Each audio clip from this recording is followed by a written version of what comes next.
Throughout her montages, collages, and assemblages, Shevare examines historical pop culture, femininity, and written word.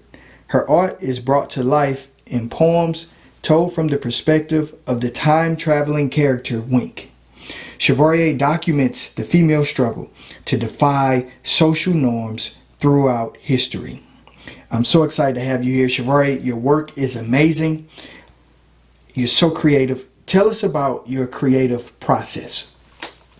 So my creative process normally starts with concept development. So for the Adventures of Wink, I start thinking about how could I show the history of African American hair through women icons, and I didn't want to be like extremely literal. So for me in the creative process, an important part is not to be very literal or predictable.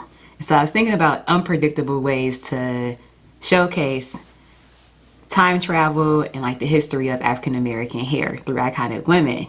And so through that, I started thinking about what if I created a story, and how could I use this story to talk about what was going on in that time period and how it impacted beauty standards and hair. And so that's kind of like my creative process. So a lot of times it's very conceptual, then there's a lot of research, and then how could I showcase what I would like to tell through words and visually.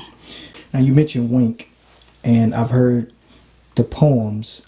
Can you talk to me about Wink and this futuristic character? Like, who is Wink?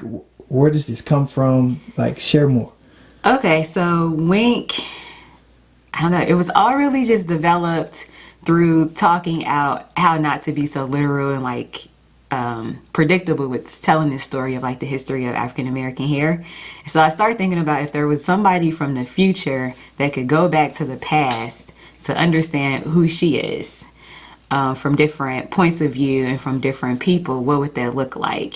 And so Wink is a young girl from the future, I believe around like 2075-ish or 2175, probably 2175. Yeah, 2175. And during this time period, all the media is controlled by the government. All history of oppressed people has been completely erased, dismantled, edited, to the point where there aren't publications to read about the history of oppressed people.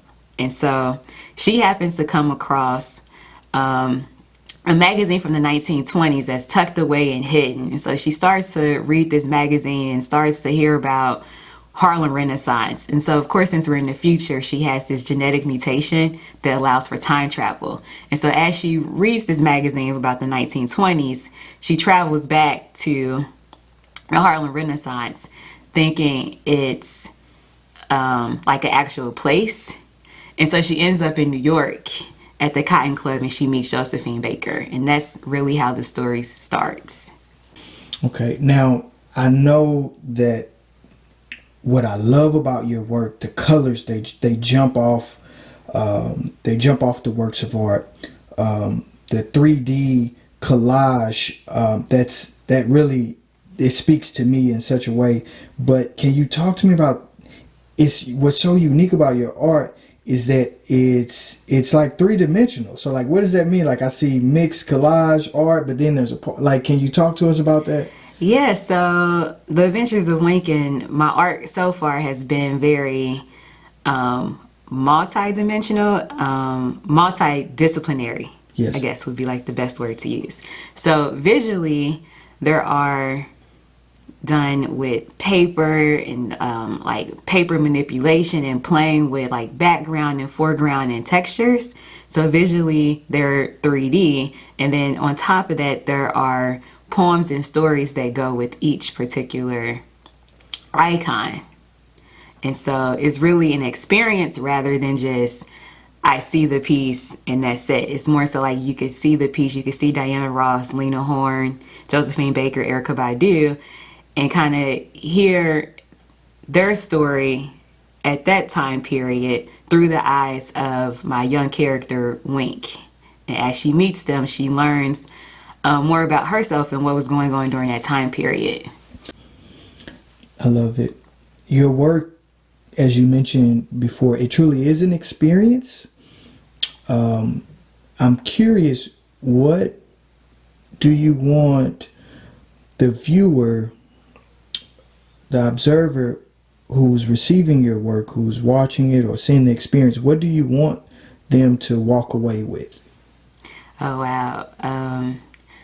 I want them to walk away with knowledge and understanding of what was going on during that time period. And also, I want them to walk away with how it's still relevant today. That's powerful. Thank you, Chevarier. We appreciate your time. We appreciate your art. We appreciate your creativity and your creative process. Much success to you. Thank you.